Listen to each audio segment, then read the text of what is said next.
मायावती बनी रहेंगी बसपा की राष्ट्रीय अध्यक्ष या फिर किसी और को बसपा की जिम्मेदारी सौंपी जा सकती है। 27 तारीख को होने वाली बैठक में बड़ा फैसला होना है। आज हम इसी पर करेंगे बात। नमस्कार, 4 PM पर आप सभी का स्वागत है। बीते कुछ सालों में और कई चुनावों में बहुजन समाज पार्टी यानी बसपा का चुनावी प्रदर्शन बेहद खराब रहा, शर्मनाक रहा, जिसके चलते पार्टी प्रमुख मायावती गहरी चिंताओं का सामना कर रही हैं। विभिन्न चुनावों में पार्टी की कमजोर स्थिति ने न केवल उनके समर्थकों को बल्कि पूरे राजनीतिक परिदृश्य को प्रभावित किया है। बीते कुछ चुनावों में बसपा की स्थिति कमजोर रही, चाहे वह लोकसभा चुनाव हो या फिर विधानसभा चुनाव। पार्टी ने अपनी पारंपरिक ताकत को खो दिया है, विशेष रूप से उत्तर प्रदेश जैसे महत्वपूर्ण राज्यों में, जहां बसपा का ऐतिहासिक जनाधार रहा है, जो अब कम होता जा रहा है। जानकार तो ये भी कहते हैं कि कम नहीं बल्कि खत्म होता जा रहा है और वो शिफ्ट हो रहा है चंद्रशेखर आजाद की तरफ, जिसे मायावती को वापस हासिल करना अब आसान नहीं। लोकसभा चुनाव में मायावती को शर्मनाक हार का सामना करना पड़ा। जिस बसपा को 2019 के लोकसभा चुनाव में सपा के साथ गठबंधन में 10 सीटें मिल गई थी, लेकिन 2024 के चुनाव में एक भी सीट मायावती को नहीं मिल सकी। मायावती इस निराशाजनक प्रदर्शन को लेकर गहरी चिंतित है। उन्होंने पार्टी की स्थिति को सुधारने के लिए कई कदम उठाए और उठा भी रही है। इसके तहत उन्होंने लगातार बैठकें आयोजित की, पार्टी कार्यकर्ताओं से फीडबैक लिया और चुनावी रणनीतियों पर पुनर्विचार किया।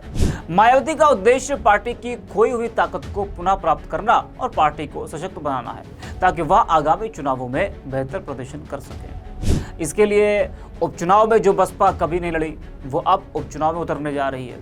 तो आप सोच लीजिए कि बसपा किस तरीके से इस वक्त जी जान लगा रही है वापसी करने में, लेकिन इतना आसान नहीं है। आपको बता दें कि लोकसभा चुनाव में हार के बाद बसपा मैदान में दिखने लगी है, लगातार बैठकें हो रही है। अब 27 अगस्त को जो बसपा की बैठक होने जा रही है, उस पर सभी की निगाहें। जी हाँ, ये जो बैठक होने जा रही है, इसमें सभी राष्ट्रीय और प्रदेश स्तर के पदाधिकारियों को बुलाया गया है। इस बैठक में राष्ट्रीय अध्यक्ष का चुनाव होगा। सवाल यह कि क्या 21 साल बाद कोई बड़ा बदलाव बसपा में होगा या फिर मायावती ही बनी रहेंगी अध्यक्ष, या किसी दूसरे पर सजेगा अध्यक्ष का ताज। बता दें कि बसपा में राष्ट्रीय अध्यक्ष के चुनाव के साथ ही साथ बसपा अपना राष्ट्रीय एजेंडा भी तय करेगी। बहुजन समाज पार्टी इस वक्त पूरे देश में अलग अलग कार्यक्रम करके लोगों के बीच में अपनी पकड़ बनाने का काम कर रही है। इस बैठक में बसपा राष्ट्रीय मुद्दों पर चर्चा करते हुए रणनीति के साथ आगे बढ़ाना है, इस पर भी विचार विमर्श करेगी। आपको बता दें कि बहुजन समाज पार्टी में 5 साल में राष्ट्रीय अध्यक्ष का चुनाव होता है। इस चुनाव के पहले 2019 में बसपा सुप्रीमो मायावती को सर्वसम्मति से राष्ट्रीय अध्यक्ष चुना गया था। बता दें कि 21 अगस्त को पूरे देश में भारत बंद के ऐलान का भी बहुजन समाज पार्टी ने समर्थन किया था और इसमें बहुजन समाज पार्टी के कार्यकर्ता जिला स्तर पर अपना प्रदर्शन भी किए थे। बहुजन समाज पार्टी आमतौर पर सड़कों पर कम उतरती है, पर आज से 8 साल पहले उत्तर प्रदेश की राजधानी लखनऊ में एक विवाद में बसपा ने प्रदर्शन किया था, लेकिन बुरी हार के बाद बसपा अपने आप को मजबूत करने में अब लगी है। सड़क पर उतरकर पार्टी को मजबूती मिल सकती है। बता दें कि हाल ही में आपने देखा था कि SC/ST आरक्षण में क्रीमी लेयर वर्गीकरण के कोर्ट के आदेश के विरोध में बसपा सड़क पर उतरी थी। इस बैठक में बहुजन समाज पार्टी आने वाले दिनों में इस आरक्षण में वर्गीकरण के फैसले को लेकर किसी नई रणनीति पर भी चर्चा कर सकती है, यानी कि जो 27 अगस्त को बैठक होगी। अब मायावती के हाथों बसपा की बागडोर रहेगी या फिर नहीं, ये एक बड़ा सवाल है। वैसे मायावती ने अपने भतीजे आकाश आनंद को जब अपना सियासी उत्तराधिकारी घोषित किया था, तो उसके बाद से उनके राजनीति से रिटायरमेंट की खबरें चलने लगी थी, लेकिन उन सब बातों का मायावती ने खंडन भी किया था और कहा था कि वह संन्यास नहीं ले रही है और ना ही राजनीति से दूरी बना रही है। उन्होंने कहा था कि मेरा पूरा जीवन BSP और सर्वजन के कामों के लिए समर्पित रहेगा। तो इससे ये तो साफ है कि अध्यक्ष मायावती ही रहेंगी। लेकिन बीते कुछ सालों में जिस तरह से बसपा का प्रदर्शन खराब होता जा रहा है, तो क्या किसी दूसरे को जिम्मेदारी सौंपी जा सकती है? क्या वो कोई नौजवान होगा?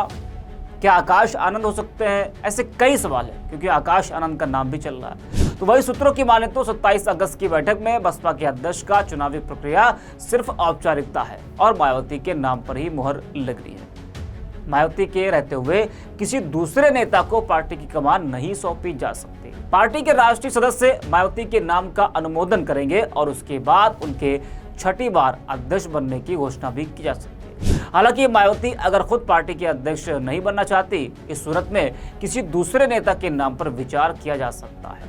चर्चा यह चल रही कि इस बार बसपा किसी नए चेहरे को कमान दे सकती है। इस लिस्ट में मायावती के भतीजे आकाश आनंद का नाम भी शामिल है, क्योंकि उनके नाम के कयास के पीछे उनके सियासी उत्तराधिकारी बनने की वजह है।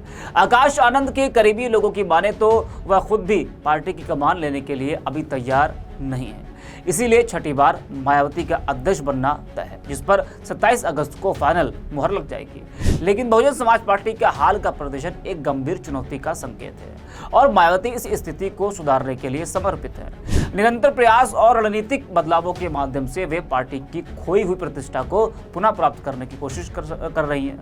हालांकि समय बताएगा कि उनकी कोशिशें कितनी सफल होती हैं। तो 27 अगस्त की होने वाली बीएसपी की बैठक पर सभी की निगाहें रहेंगी कि जो 27 अगस्त को बसपा की बैठक होने जा रही है, उसमें क्या फैसले मायावती ले सकती हैं। क्या मायावती ही राष्ट्रीय अध्यक्ष बनी रहेगी या फिर किसी और के नाम पर मुहर लगेगी? इस वक्त ये सवाल जो है तमाम लोगों के मन में चल रहा है। तो 27 अगस्त की बैठक का सभी को इंतजार करना होगा और देखना यह होगा कि क्या 21 साल बाद बीएसपी में कोई बड़ा बदलाव देखने को मिल सकता है या फिर मायावती ही बीएसपी की जिम्मेदारी संभालेंगी, वही राष्ट्रीय अध्यक्ष बनी रहेंगी। ये एक बड़ा सवाल है। इस वीडियो में इतना ही। आप देखते रहिए 4PM।